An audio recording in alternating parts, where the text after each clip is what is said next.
哲学史シリーズ。今回は、デカルト哲学の第3回、情念論を中心に解説しながら、デカルトの心身問題とその解決に向けた試み、さらに情念とうまく付き合う方法を紹介していくよ。待ってたよ。情念か。今までのどちらかというとリズメの話に比べると情緒的な内容だね。そうだね。デカルトの倫理に関する考え方も登場するから最後まで、ゆっくりしていってね。チャンネル登録もよろしくお願いします。まず、前回のおさらいも兼ねて、デカルトが生殺の中で考えた実態についてもう一度見てみよう。デカルトは、生殺での方法的会議を経て、感覚や数学的知識ですら疑えると考えた。しかし、そのような会議の中ですら、そう考えている思考、C は存在していることに気づいた。そしてそのような、考えること、C を本質とする実態を、心的実態、レスコギタンスと呼んだんだ。さらにデカルトは、蜜蝋を例に挙げ、物体の本質は、広がり、延長を持つものであると考えた。そして、広がり、延長を本質とするものを物理的実体、レスエクステンサとして捉えたんだ。さらに、デカルトは私たちが有限な存在でありながら、無限の観念を持っていることから、無限な実体、サブスタンティア・インフィンタ、神の存在を証明していく。そして、神が欺くということは、その完全性を信じるならありえないということから、方法的会議で疑われた世界の存在と私たちが正しい認識を持ち得る可能性を再び、復活させていくという流れだった。実体は、他のものに依存せずに存在するものという意味だったけど、3つも存在するの？デカルトは、神を完全な実体と考え、心的実体と物理的な実体は、それから派生したものと考えていたようだよ。ここで問題になるのが、心的実体と物理的実体はどのように関わるのかという心身問題なんだ。心身問題？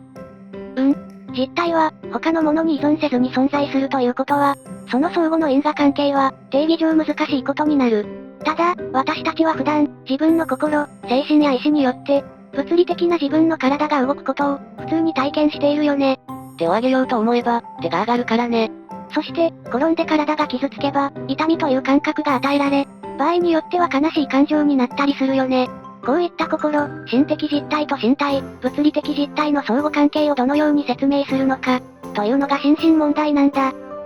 前回残していた生殺の第6生殺でデカルトはこの問題について考えているんだけど、ちょっと引用してみるね。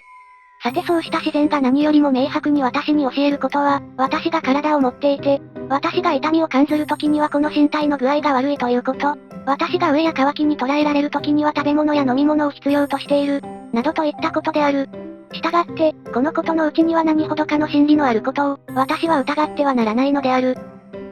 自然はまた、これらの痛み、飢え、渇き等々の感覚によって、私が自分の体に水夫が船に乗っているような仕方で居合わせているだけでなく、自分の身体と極めて密接に結合され、いわば混合されていて、私が自分の身体と一体を成しているほどだ、ということを申し得ている。もしそうでないなら、思考するものに他ならない私は、体が傷つけられても、そのために痛みを感じることがなくて、船のどこかが壊れるような場合に水夫がこれを視覚によって理解する時のように、純粋な知性によってこの傷を理解することになってしまうだろうし、また、体が食べ物や飲み物を必要としている時には、私はまさにこのことをはっきりと、知的に理解するではあろうが、飢えや渇きの不文明な感覚を持つことはないであろうからである。というのも、これら飢え、渇き、痛み等々の感覚は、身体と精神とが合一していわば混合していることから生ずる、考える、こぎとことの、ある不文明な様態に他ならないからである。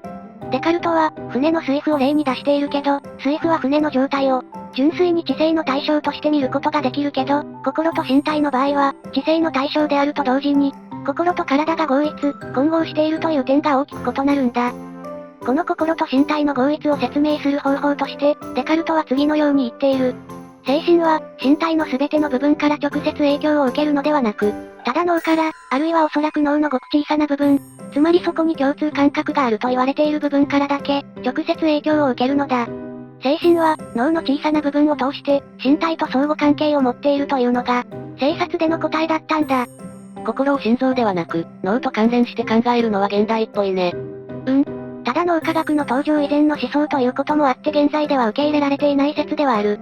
ただし、それまで論じられてこなかった精神と物質はどのように相互関係を持つのかという、問題自体を明確にしたのが、デカルトの凄さだと思うよ。今回はデカルトが、精神の知覚や感覚、感動といった情念を取り扱った書物、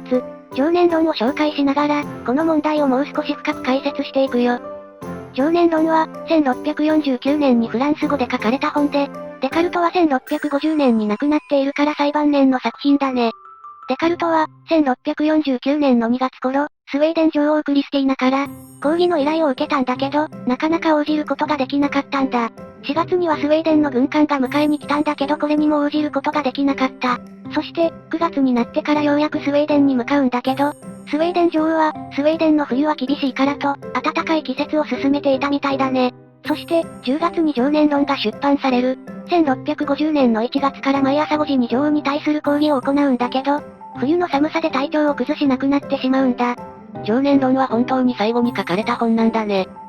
そうなんだ。情念論は、ドイツのファルツ選定公フリードリヒの公女エリザベートに向けて執筆した論文を、元に書かれた本で、人間本性と情念の基本について論じた第1部、多種多様な情念を論じる第2部、特殊な情念について論じる第3部からなっている。第1部でデカルトは、心身問題について、次のように言っている。身体の機能に着目すると、身体運動の物体的な原理は心臓の熱である。心臓に流れ込む血液は精液、アニマルスピリットを作り、精液は脳へと流れ込む。精液の流れは、脳の奥にある消化腺という器官によりコントロールされている。消化腺は精液を脳の穴から放出し、神経を通して筋肉に到達させ、これによって筋肉を運動させている。また、精神は消化腺の内で生じる運動から知覚を受け取っている。このように、消化腺は精神と体をつなぐ役割を果たしているのだ。デカルトは、精液の流れを、情念の問題を考える際に、基本として考えているわけだけど、精神と身体の相互作用する場所として、脳の中にある消化腺という器官を考えている。デカルトがこの器官に心身の結合を求めたのは、目視できる脳の器官のうち消化腺だけが、左右に分割されていない器官だったからと言われている。なるほどね。実際は顕微鏡で見ると左右に分かれているんだけどね。現在では、消化腺は、私たちが昼に活動的になり、夜は休息を取るといった外日リズムを調節するホルモンである、メラトニンを分泌する器官として知られているよ。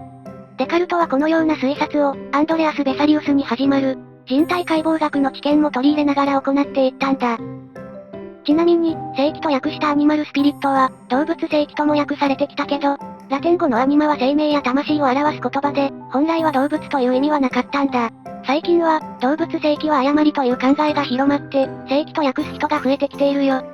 さて、デカルトは心身二元論の問題の解決を消化腺に求めたわけだけど、この解決策は、すぐに反論を呼ぶ。心的実体と物理的実体の間に、消化腺を置くとすると、今度は、では心的実体と消化腺はどのように相互作用するのかという問題が生じてしまうからだ。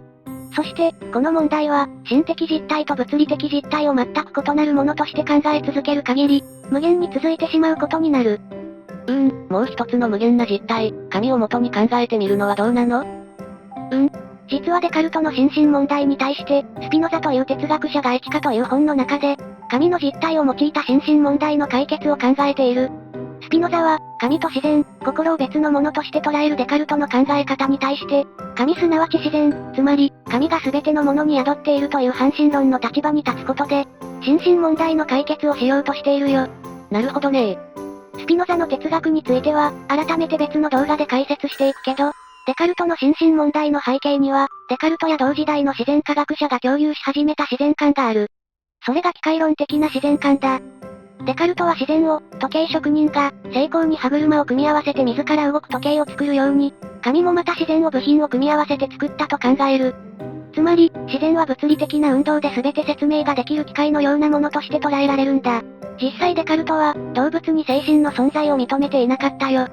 デカルト以前の自然観では、自然は神がその目的を果たすために作ったとする、目的論的な自然観が強かったんだ。ただ、そこでは自然についての探求は、あまり進まなかった。そこで、デカルトは精神と物質の二元論を立てることで、神学の対象である神と科学の対象である自然の分離を成功させたとも言える。近代科学の成立の上では大切な過程だったんだね。心と身体の関係をめぐる心身問題は、21世紀の現在でも心の哲学で論じられている大きな問題だけど、この問題はいずれまた、動画にしていきたいね。さあ、話を情念論に戻して続きを解説していくね。デカルトは第2部で基本的な情念として、驚き、愛、憎しみ、欲望、喜び、悲しみの6つを取り上げている。そしてこれらの基本的な情念が組み合わさることで、さらに複雑な情念が生まれると考えている。ここで大事なのは、情念は私たちの意識の外側から到来するという点だね。驚き、愛、憎しみ、喜び、悲しみは、心自身が生み出すものというよりは、心の外部の出来事から生じるものだもんね。情念にはこういった受動的な側面があるんだ。ただ、欲望はちょっと違う気もするね。続く、第3部では特殊な情念として、欲望が取り上げられるよ。愛、憎しみ、喜び、悲しみは到来するだけでは、何かの行動に結びつかないけれど、それが、欲望と結びつくことで、行動を引き起こすとデカルトは考えている。欲望は、情念の能動的な側面なんだね。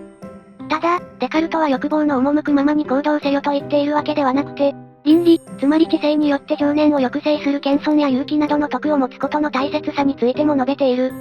最後に、この本の結論でデカルトが言っていることを引用するね。情念が到来したら、まずは落ち着くこと。その上で、情念を否定するのではなく、知恵によってこれをよく使うこと。なぜなら、情念が人生における楽しさの源泉であるからだ。冷静に情念を見つめながら、知恵によってよく使うというのが大事なんだね。そして、情念が人生の楽しさの源泉という部分も大事だよね。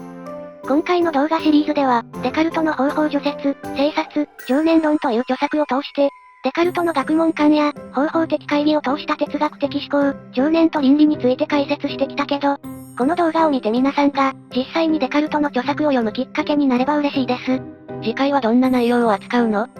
次回は、ホップズ、スピノザの哲学の解説を予定しているよ。ただ、デカルトの著作には、哲学の原理や人間論などもあるから、それらの作品も今後、機会があれば、解説していきたいね。次回も楽しみだね。今回も、動画を最後まで見てくれてありがとうございます。この動画へのご意見や、今後扱ってほしい話題なども、ぜひコメントお願いします。このチャンネルでは、今後も思考実験や、哲学や心理学、学習関連の動画を上げていく予定です。高評価チャンネル登録もぜひよろしくお願いします。それでは、皆さん、お元気で。またねー。